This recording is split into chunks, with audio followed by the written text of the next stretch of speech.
हाँ, hello students, ये alternating current का हमारा लेक्चर नंबर 8 है।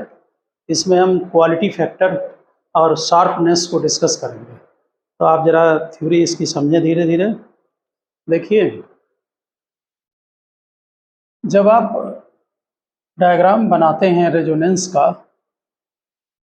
का जो डायग्राम बनाया था आपने, तो इसमें ये आपने एक पर्टिकुलर रेजिस्टेंस पर, ये रेजिस्टेंस R3 ले रहे हैं या R1 ले लो। ध्यान दें, करंट वर्सेस फ्रीक्वेंसी का डायग्राम है, करंट वर्सेस फ्रीक्वेंसी का। ठीक, जब फ्रीक्वेंसी जो है हमारी रेजोनेंस पर होगी तब करंट मैक्सिमम होती है, याद होगा। ठीक है ना। फ्रीक्वेंसी चेंज कीजिए, करंट क्या होगी, धीरे धीरे इंक्रीज होगी। रेजोनेंस पर करंट मैक्सिमम होती है। ठीक है ना। रेजोनेंस पर सर्किट रेजिस्टिव होता है, एक्सएल एक्ससी के इक्वल होता है, पावर फैक्टर 1 होता है। ओके, और करंट मैक्सिमम होती है। नेचुरल है कि अगर हम यहाँ पर रेजिस्टेंस को डिक्रीज कर दें तो ये जो कर्व है करंट आपकी इंक्रीज हो जाएगी। ये हमने एक और रेजिस्टेंस पर बनाया, ये R2 है, और एक और रेजिस्टेंस पर बना लें जरा, ये R3 है। कौन सा रेजिस्टेंस कम होगा सबसे, R3 की R1? जितना रेजिस्टेंस कम उतने करंट ज़्यादा। R3 less than R2 less than R1। ठीक है ना बात। तो आपका जो सर्किट है उसका जो है वो रेजिस्टेंस कम, करंट ज़्यादा। अब जरा एक पॉइंट देखें, ये हमने रेजिस्टेंस को चेंज करके ग्राफ बनाया है करंट वर्सेस फ्रीक्वेंसी का। ओके, देखिए, अगर हम रेजोनेंस फ्रीक्वेंसी के पास अगर हम फ्रीक्वेंसी को चेंज करते हैं, ये रेजोनेंस पर है, और इलेक्ट्रॉनिक सर्किट में आपको मालूम है रेजोनेंस पर जो है प्रोग्राम कैच होते हैं। ओके, अगर हमने थोड़ा रेजिस्टेंस यहाँ चेंज करो, जरा देखते हैं चेंज करके करंट में किस में ज़्यादा चेंज हो। देखिए जरा, ये जो सर्किट था ऊपर वाला जिसमें रेजिस्टेंस कम है उसमें करंट में वेरिएशन बहुत ज़्यादा हो गया, ए से बी तक हो गया ना।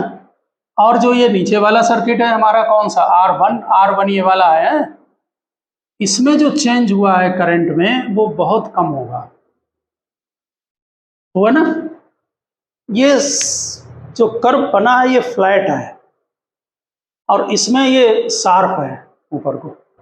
ठीक, ध्यान दें, जब हम फ्रीक्वेंसी में वेरिएशन करते हैं, ठीक, उस समय इसमें करंट का वेरिएशन ज़्यादा होगा, तो हम कहेंगे कि ये सर्किट बहुत शार्प है। ये ऊपर वाला शार्प है सर्किट, क्योंकि फ्रीक्वेंसी के थोड़े वेरिएशन से आपका पॉइंटर एमीटर का बहुत तेजी से वेरी करेगा, करंट में बहुत ज़्यादा वेरिएशन होगा। ग्राफ बनाएं और जरा नोट करें, रेजिस्टेंस हमने आपको नोट करा दिया है, नोट कराएं।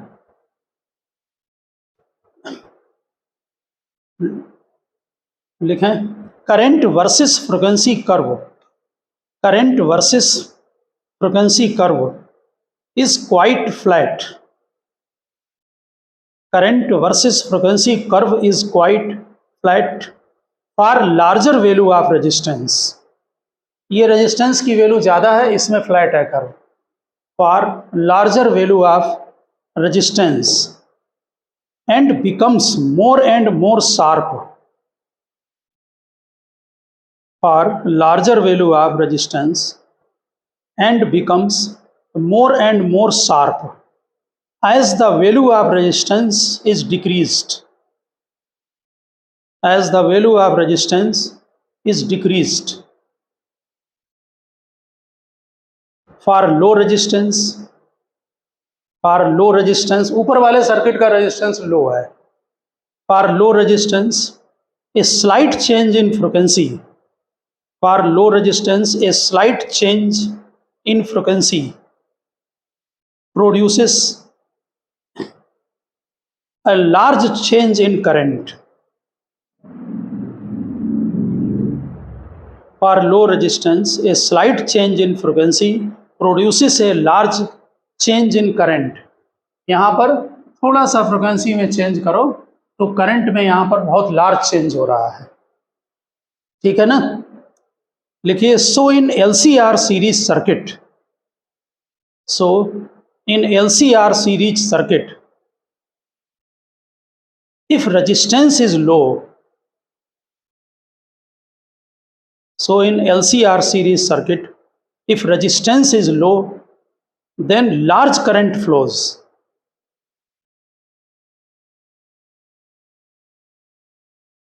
Such circuit is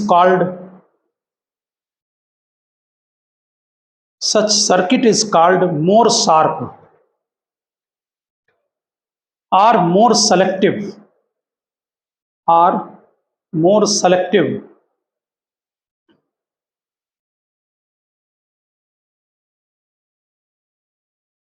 अब नेक्स्ट पैरा में देखें,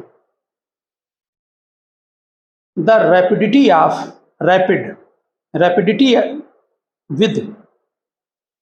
rapidity with which current falls from its resonance value, the rapidity with which current falls from its resonance value with change in applied frequency, ये आपकी x axis पर applied frequency है, इसको change करने पर जो ये तेजी से यहाँ चेंज हो रहा है रैपिड, इसी को हम शार्पनेस कहते हैं। क्या लिखा, the rapidity with which current falls from its resonance value with change in applied frequency is known as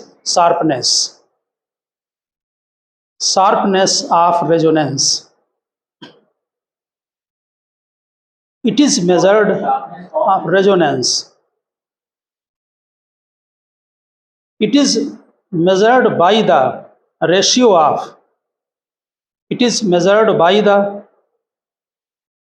of resonant frequency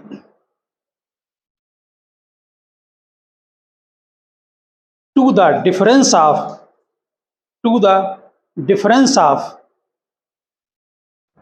two frequency, TWO, difference of two frequency omega 1 and omega 2, अभी बनाते हैं उसमें omega 1 and omega 2 at which frequency falls, at which current falls to 1/√2 of the resonant value.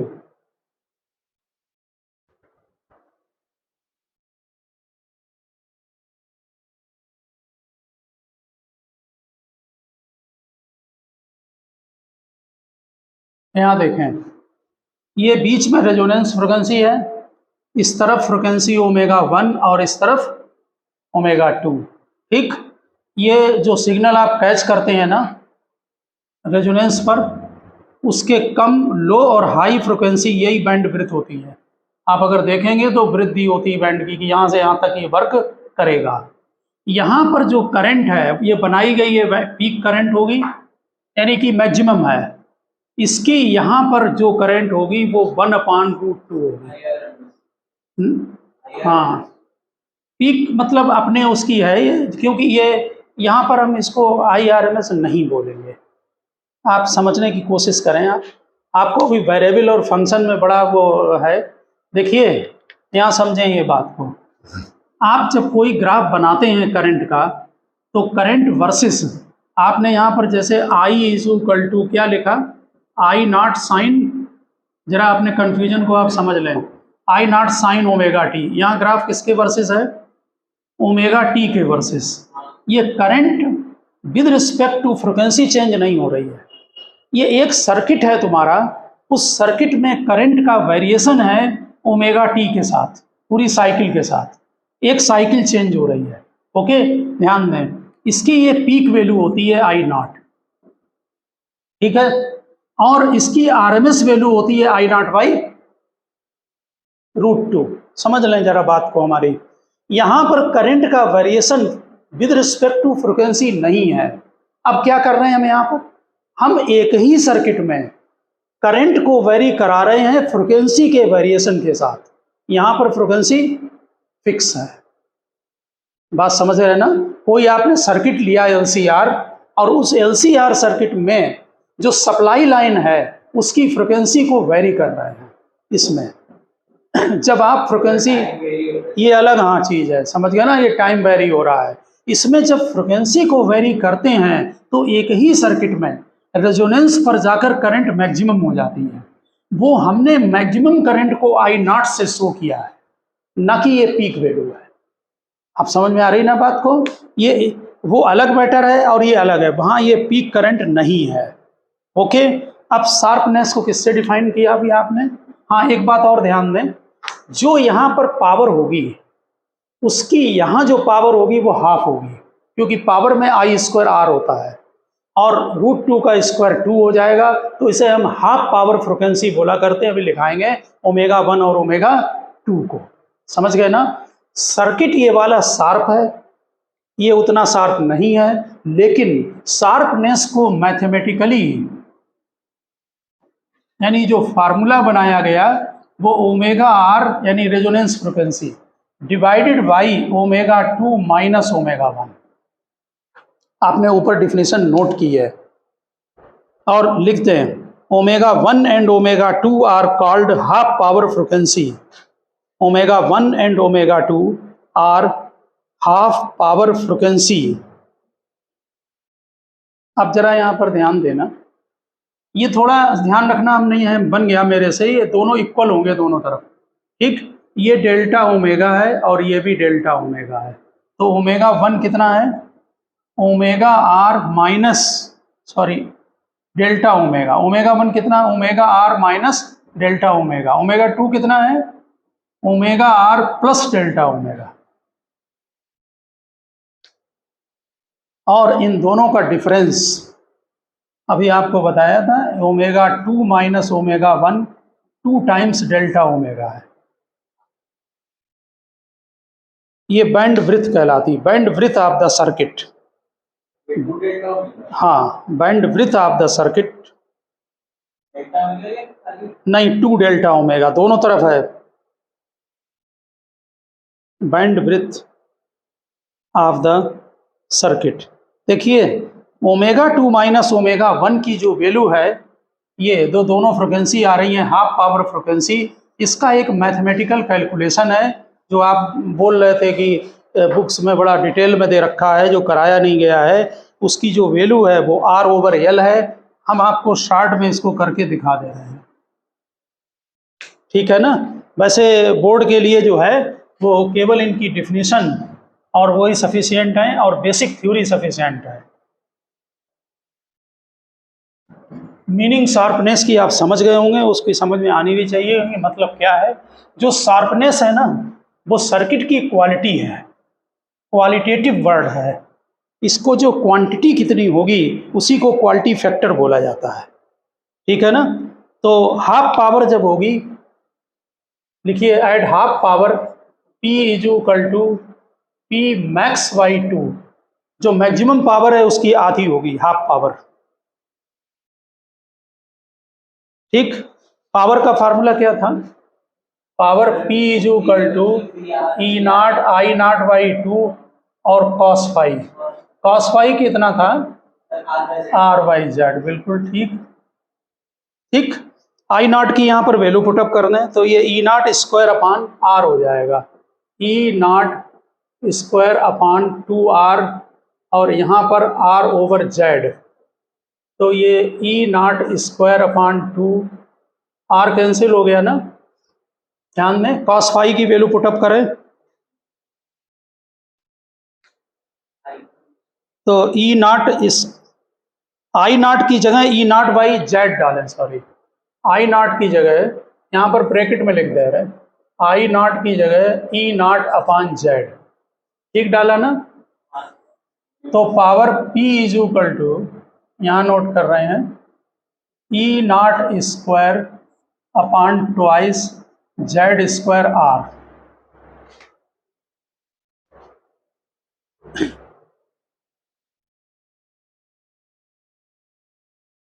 ठीक लिखा है? चलिए, तो जो पावर P है वो जो है वो पावर कितनी है उसकी, जो पावर P आ रही है वो P मैक्स बाई हाफ है ना? तो power P is equal to, यहाँ पर अगर आप R की थोड़ी सेटिंग करें तो ध्यान देना, E not square upon 2R, ये R अपॉन Z का होल स्क्वायर बन जाएगा। यहाँ R मल्टीप्लाई कर लिया हमने न्यूमरेटर थोड़ी सेटिंग के लिए, हाँ। और ये ध्यान देना ये पावर P मैक्स है, तो P is equal to P max R over Z का होल स्क्वायर अपॉन 2 है। तो ये नहीं, ये पूरा जो E स्क्वायर अपॉन 2R आता है वहां पर आपने 2 वहां लगा रखा है ना, वहां पर जो है नहीं, जो P है ना वो P मैक्स बाई जो है, जो P है आपका वो P मैक्स बाई 2 है, ठीक है ना? आपने यहाँ पर जब P निकाला तो P में जब वैल्यू पुटअप करोगे तो 2 कैंसिल हो जाएगा, यहाँ P मैक्स आ जाएगा। नहीं समझे? P क्या है? P मैक्स बाई 2 है, तो ये 2 कैंसिल हो गए। नहीं समझे? P की वैल्यू यहाँ पुटअप करेंगे ना, तो ये चीज जो आपने निकाली है E नॉट स्क्वायर बाई 2, ठीक है ना, ये 2 कैंसिल हो गए, तो P इज इक्वल टू आया P max R upon Z का होल स्क्वायर। P की जगह आप वैल्यू डालेंगे, आप लिखते रहें, P इज इक्वल टू लिखें P max R upon Z का होल स्क्वायर, और ये P जो है आपका किसके इक्वल है? P मैक्स बाई 2 है, ये P मैक्स है। R अपॉन Z की वैल्यू कितनी है जरा बताना, Z की वैल्यू, Z ये R स्क्वायर कर लो, ये हो जाएगा R square plus XL minus XC का होल स्क्वायर, ये दोनों कैंसिल हो गए, कैंसिल कर दिया, ठीक। अब क्रॉस मल्टीप्लाई कर लो, तो 2R square is equal to R square XL minus XC का होल स्क्वायर, तो R square is equal to, ये इधर ले आना, XL माइनस XC का होल स्क्वायर, नोट करो। इसका मतलब हो गया कि दोनों तरफ से आप वो हटा दें स्क्वायर को, यहाँ पर नोट कर रहे हैं, ठीक। तो R is equal to XL क्या है? ओमेगा L, XC क्या है? 1 upon omega C, value put up कर दें, ठीक। और जब हमने रूट लिया है तो जरा प्लस माइनस R भी डाल दें,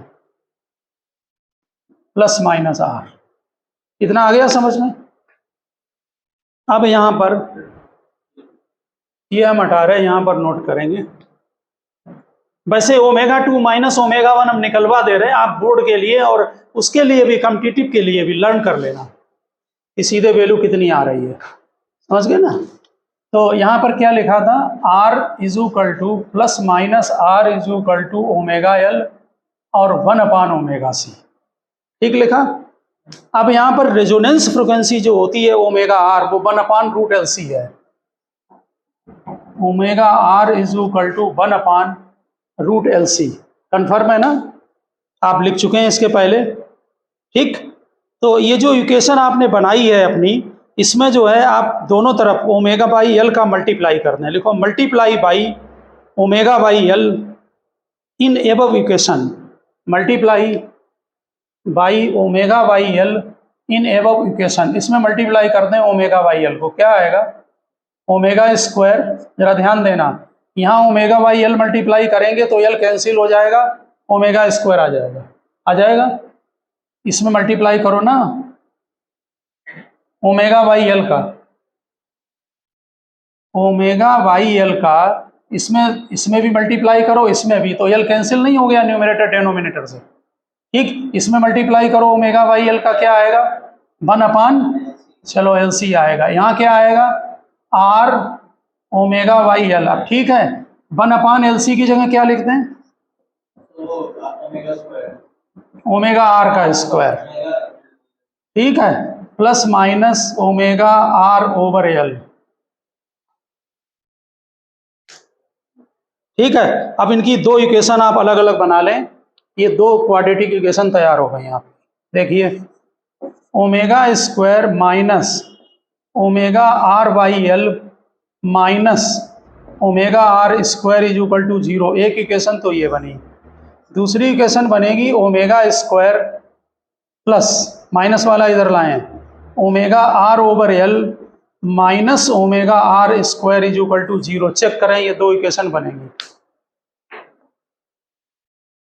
ठीक है ना, एक बार प्लस ले लिया, एक बार माइनस ले लिया। ठीक है, इसकी जो क्वाड्रेटिक बनेगी उसमें ओमेगा की दो वैल्यू आएंगी। आपको मालूम होगा, धनाचार रूल लगाते हैं, minus B plus minus root B square minus 4ac लगाते हैं ना। तो उसमें नेगेटिव साइन को छोड़कर केवल पॉजिटिव साइन को ले लें। लिखिए, find the root taking positive side only, या फाइंड ओनली पॉजिटिव रूट्स लिख दो, पॉजिटिव रूट्स। तो हम वैल्यू यहां पर लिख रहे हैं, आप मैच करना वैल्यू मैथमेटिकल। एक वैल्यू ओमेगा 1 ये आ रही है root omega R square plus, note करें, आर अपान 2l का होल स्क्वायर। अगर भूल जाएं या नहीं समझ में आए तो बताना, हम चेक करा देंगे। माइनस आर अपान 2l, ये एक वैल्यू आई ओमेगा 1 की, और दूसरी वैल्यू ओमेगा 2 की। ओमेगा आर स्क्वायर आर अपान 2l का whole square plus R upon 2l। हाँ, जरा कंफर्म करो ये आ रही है कि नहीं आ रही है। देखिए, इसमें फार्मूला लगाएंगे, minus B plus minus root B square minus 4ac divided by 2a। इसमें लगा वो ये चीज, धराचार रूल भूल गया क्या? तो इसमें ओमेगा निकाला तो फर्स्ट पॉजिटिव वाला लें, नेगेटिव को हटा दें साइन को। तो माइनस बी यहां से देख लो क्या है, आर ओवर एल है माइनस में, और 2a वाले a1 है। समझ गए ना? तो वो आ गया टर्म कौन सा, ये आ गया माइनस आर ओवर 2l आ गया ना, और रूट वाली ये क्वांटिटी ये आ गई। ये दोनों फ्रिक्वेंसी आ गई आपने जो सर्किट में बनाई है, ओमेगा 1 और ओमेगा 2। इन दोनों को माइनस कर दें तो डेल्टा ओमेगा यानी ओमेगा 2 माइनस ओमेगा 1 आ जाएगा। ठीक, इनको माइनस करें, ओमेगा 2 माइनस ओमेगा 1, ये आर अपान एल बन जाएगा। यही डायरेक्ट लिखा रहे थे सभी स्टूडेंट जो हैं, इसको डायरेक्ट लर्न करने कि ओमेगा 2 माइनस ओमेगा 1 की वैल्यू आर अपान 2l आती है। जरूरत नहीं है डेरिवेशन की, मैंने बता दिया, जिससे आपको ऑड ना लगे कि ये कहाँ से आया है, और ये भी समझ गए होंगे कि हाफ पावर फ्रिक्वेंसी से ये चीज ड्राइव हो गई है। ठीक है ना? तो omega 2 minus omega 1 R upon L है, तो डेल्टा ओमेगा कितना होगा? Omega 2 minus omega 1 R upon L है, आर डिवाइडेड बाय 2l। अरे डिवाइड नहीं है, इनको इसमें डिफरेंस करो, माइनस करो, तो ये कट जाएगा और ये आर अपान एल आ जाएगा। ये वाला साइन नहीं, ये ठीक आ रहा है भाई, ये चेक्ड है, आपको हम कैलकुलेशन दिखा देंगे। ठीक है ना, उसमें नहीं परेशान हो, और डेरिवेशन की जरूरत भी नहीं है आपको। तो डेल्टा ओमेगा की वैल्यू कितनी आई? R upon 2l। Delta omega R upon 2l, क्योंकि ओमेगा 2 माइनस ओमेगा 1 उसका डबल है।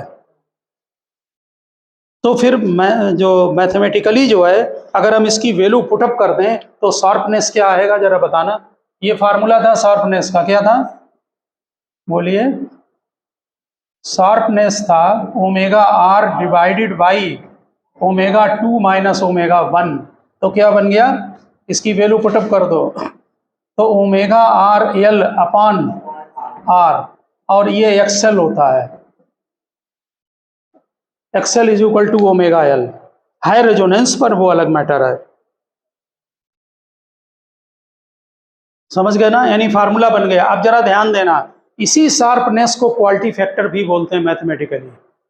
तो क्वालिटी फैक्टर का मेन फार्मूला क्या बना? एक्सएल बाई आर ही बन गया। अब नीचे नोट करें आप, ये तो हमने आपको दिखा दिया कि मैथमेटिकली कि यहाँ पर ये पावर आ रही है, पी मैक्स ले ली, यहाँ पर पावर होगी पी मैक्स बाई 2, इन्हें हाफ पावर फ्रिक्वेंसी कहते हैं, इसे लर्न रखें और सीधे ये लर्न करें, ये मैक्सिमम पावर, ये हाफ पावर फ्रिक्वेंसी हो गई ω1 और ω2। करंट ले लेते हैं 1/√2। लिखिए the sharpness XL/R is a characteristic constant. The sharpness XL/R is a characteristic constant of the circuit and is called quality factor. Characteristic constant of the circuit and is called quality factor.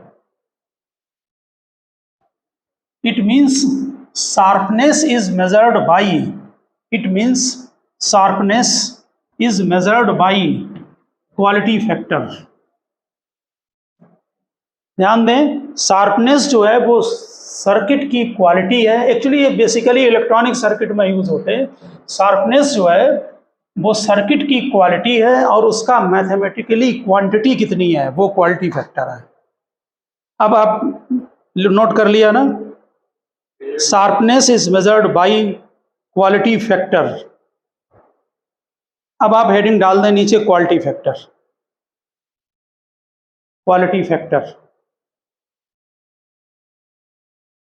लिखिए। Quality factor is defined, quality factor is defined as the ratio of, quality factor is defined as the ratio of voltage developed across the inductance,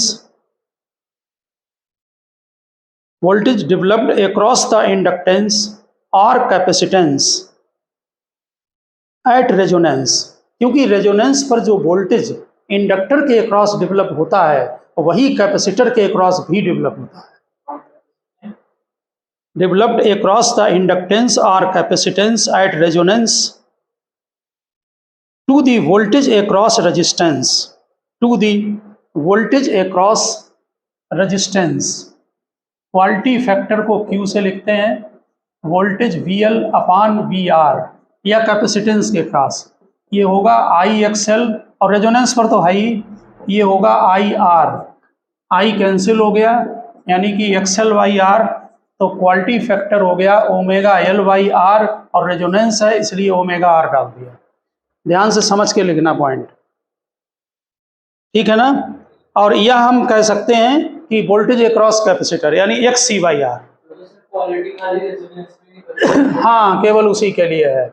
और ये formula ये भी बनेगा ω/C/R, 1/ω/CR, XCR भी तो है। और यहाँ पर ध्यान दें, हमारा जो रेजोनेंस होता है ω/R वो है 1/√LC। अगर आप इसकी वैल्यू पुटअप कर देंगे, फार्मूले आपको तीनों मालूम होने चाहिए, तो ये 1/√L/C आ जाएगा। वैल्यू पुटअप कर दें, आ जाएगा। रेजोनेंस पर है ही है सारा, यहाँ रेजोनेंस की वैल्यू डाल दो, आ जाएगा। 1/R बाहर हो गया।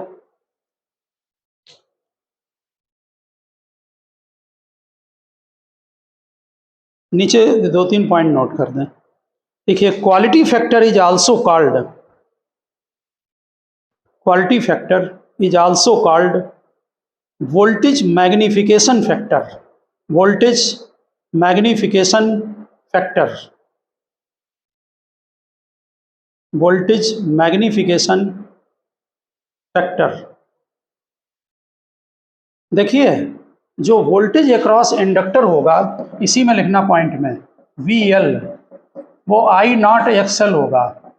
ये V = IR होता ना, वैसे I0XL, ठीक। I0 क्या होगा? E0/, क्योंकि रेजोनेंस है तो I0 किसके इक्वल होगा बोलो? E0/R, ठीक। जरा ध्यान देना, बड़ा इंटरेस्टिंग पॉइंट है। XL/R क्वालिटी फैक्टर होता है। ये मालूम क्या, जो क्वालिटी फैक्टर की वैल्यू है ये 1 से ज़्यादा होती है। अभी वैल्यू नोट कराएंगे लगभग। तो ये वैल्यू जो सप्लाई लाइन का वोल्टेज है उससे भी ज़्यादा इंडक्टर के अक्रॉस वोल्टेज आ जाता है, हाई इंड्यूस हो जाता है, इंड्यूस हो जाता है।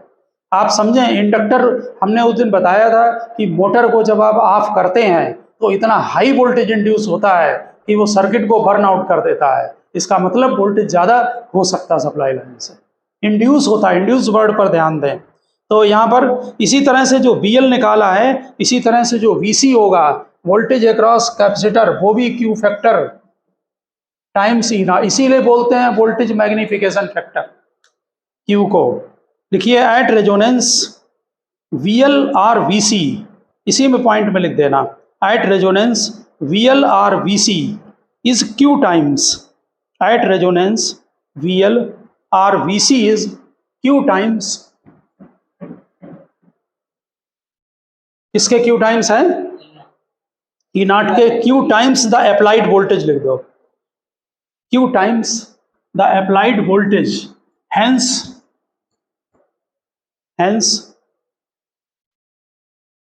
main characteristic of series resonance circuit, hence main characteristic of series resonance circuit is voltage magnification, is voltage magnification। तो ऑब्जेक्टिव के लिए, बेसिक थ्योरी के लिए ध्यान रखना कि वोल्टेज अक्रॉस इंडक्टर और कैपेसिटर Q टाइम्स होता है। Q की वैल्यू लिख देना जरा, ये 10 to 100 होती है nearly. The value of Q varies from 10 to 100, 10 to 100। इसमें स्टूडेंट्स आपके लिए एक टॉपिक और है जो इसमें रह गया है, जिनको क्लास में कराया जाए वो करे उसको, अदरवाइज छोड़ देना। लिखिए चोक कॉइल, चोक कॉइल। वैसे choke coil ideally pure inductor होता है नियरली। आपके रॉड में भी चोक लगती है, पुराने वाले जो रॉड चलते थे, अब तो ये आ गए हैं LED, तो नहीं यूज हो रहा है। तो ये आयरन कोर के ऊपर एक वाइंडिंग कर दी गई है, यहाँ ये आयरन कोर है,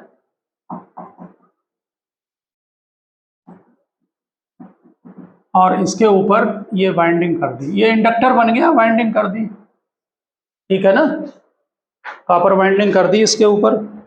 तो ये कॉइल ऑफ कॉपर वायर हैं, और एक बल्ब लगा दें और AC यहाँ पर अटैच कर दे रहे हैं, ये बल्ब और एक AC सोर्स, और ये लगा दिया है, ये कॉइल ऑफ कॉपर वायर है। यानी कि चोक कॉइल है कुछ नहीं, प्योर इंडक्टर है। DC सर्किट में करंट को कैसे रिड्यूस करते हैं आप? Copper wire, copper wire. DC circuit में करंट को कैसे कंट्रोल करते हो? रेजिस्टेंस लगाकर। और AC सर्किट में? AC सर्किट में या तो इंडक्टर लगा दो या कैपेसिटर, दोनों से करंट कंट्रोल होगी। रेजिस्टेंस क्यों नहीं लगाएंगे? क्योंकि अननेसेसरी उसमें हीट लॉस होता है। इंडक्टर और कैपेसिटर कोई पावर कंजम्पशन नहीं करते हैं, पावर का लेक्चर में आपने डिटेल में पढ़ा है, ओके, नोट करें। इन DC circuit current is reduced by, in DC circuit current is reduced by means of rheostat, in DC circuit current is reduced by means of rheostat, rheostat का meaning resistance ही है। this result in a loss of electrical energy, this results in a loss of electrical energy। The current in an AC circuit, the current in an AC circuit can be reduced by, the current in AC circuit can be reduced by means of choke coil, current in AC circuit can be reduced by means of choke coil। It consists of copper coil, it consists of copper coil wound over soft iron laminated core, it consists of copper coil wound over soft iron laminated core। हाँ, soft iron क्यों use कर रहे हैं? Permeability high होती है, और laminated core जिससे eddy current loss reduce हो जाए। याद है ना, लैमिनेटेड कोर बहुत इंपॉर्टेंट है, ट्रांसफार्मर और उसमें दोनों में। सॉफ्ट आयरन लैमिनेटेड कोर, और बाइंडिंग कॉपर की, जिससे उसका रेजिस्टेंस बहुत कम होता है। This coil put in series with the circuit, this coil put in series with the circuit in which current is to be reduced, in which current is to be reduced. Current I is equal to क्या होता है, E upon Z. यहाँ पर Z क्या होगा, R square plus X L square, X ही नहीं है यहाँ पर, ठीक. रेजिस्टेंस नियरली जीरो, तो Z is equal to X L हो गया, यानी केवल रिएक्टेंस का काम करेगा. और जेड जब आपका नियरली इसके इक्वल हो गया, रेजिस्टेंस जीरो हो गया नियरली, ठीक है ना. फाई कितना होगा, 90, ठीक है ना. फाई 90 डिग्री लगभग रहता है. इससे पावर कंजम्पशन जीरो, क्योंकि कॉस 90 की वैल्यू जीरो. पावर का फार्मूला वी आई कॉस आई होता है, यानी प्योर इंडक्टर है. प्योर इंडक्टर में तुम्हें मालूम है कि करंट 90 डिग्री क्या करती है, करंट 90 डिग्री लैग करती है, ठीक है. अब नीचे एप्लीकेशन लिख दो चोक कॉइल के, लिखिए एप्लीकेशन, लिखिए इन ए फिल्टर सर्किट. ये चीज़ जरा इलेक्ट्रॉनिक की है, ये बाद में बताएंगे. In a filter circuit of rectifier, in a filter circuit of rectifier to reduce the ripples, RIPPLES, to reduce the ripples. ये हम लोग उसमें पढ़ेंगे सेमीकंडक्टर में, जब हम AC को DC में कन्वर्ट वहाँ करते हैं ना, तो देखिए AC सर्किट तो ये है ना ऐसे, इसको जब कन्वर्ट करते हैं, ध्यान दें, तब ये ऐसे फ्लक्चुएशन होते हैं, ये रिपल्स कहलाते हैं. इनको जब इंडक्टर लगा दो तो क्या होता है कि वो इनर्शिया का काम करता है. कैपेसिटर भी लगता है हालांकि, तो ये इनर्शिया तो करंट के डिक्रीज होने का अपोज करेगा और यहाँ पर इंक्रीज होने का, तो नियरली ये कांस्टेंट हो जाती है.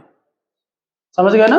तो फिलहाल सेमीकंडक्टर में डिटेल, तो फिल्टर करते हैं उसको, तो रिपल्स को कम करने के लिए यूज करते हैं. दूसरा पॉइंट लिखें, इन्हें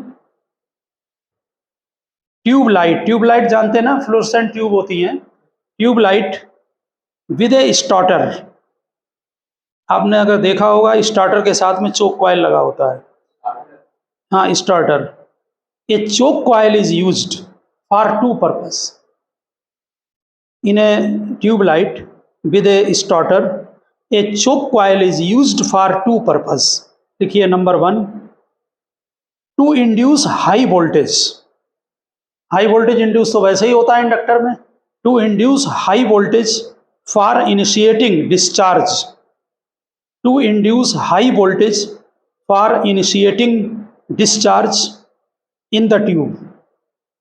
यानी हाई वोल्टेज इंड्यूस करके जो ट्यूब लाइट होती है उसके अंदर डिस्चार्ज प्रोड्यूस करता है. To induce high voltage for initiating discharge in the tube. Second point, to maintain discharge current, to maintain discharge current at the safe value, to maintain discharge current at the safe value. Current बढ़ती जाती है, उसको limit कर देता है ये. देखिए discharge current tends to increase continuously, discharge current tends to increase continuously. देखा है ना ट्यूबलाइट पुरानी, जिसमें अंदर ट्यूबलाइट नहीं देखी, बड़ी वाली जो होती हैं, बहुत सही. Discharge current tends to increase continue, क्या लिखा, फिर लिखा है discharge current tends to increase continuously. Choke coil offer increase continuously, बढ़ती चली जाएगी current. Choke coil offer impedance and current remains at the desired level, and current remains at the desired level. इसके अलावा आप लोग एक टॉपिक इसमें ये ध्यान रखना डायरेक्ट, कि कोई भी रेजिस्टेंस वो प्योर रजिस्टर नहीं होता है, उसमें थोड़ा बहुत इंडक्टर भी होगा और कैपेसिटर भी होगा. क्योंकि कॉइल है, जैसे आप हमने बताया था अगर स्ट्रेट वायर ले लें तो तब भी उसमें इंडक्टेंस प्रोड्यूस होगा। कॉइल में तो बहुत ज़्यादा होगा क्योंकि उसमें फ्लक्स ज़्यादा है, इसमें फ्लक्स कम होता है। तो कोई भी वायर हो वो प्योर रेजिस्टिव नहीं हो सकता, उसमें थोड़ा बहुत इंडक्टर होगा और कैपेसिटर भी होगा, क्योंकि दो वायर के बीच में पोटेंशियल डिफरेंस बनेगा तो वहाँ कैपेसिटर भी होता है। ठीक इसी तरह से जो प्योर इंडक्टर हैं वो आइडियल इंडक्टर कोई भी नहीं है, उसमें रेजिस्टेंस भी होगा और कैपेसिटर भी होगा। ठीक इसी तरह से जो कैपेसिटर हैं उनमें थोड़ा बहुत रेजिस्टेंस और इंडक्टर भी रहता है। ठीक है ना। तो ओके स्टूडेंट, हमारा एसी का ये टॉपिक हम आज क्लोज करते हैं और नेक्स्ट में मिलते हैं। ओके।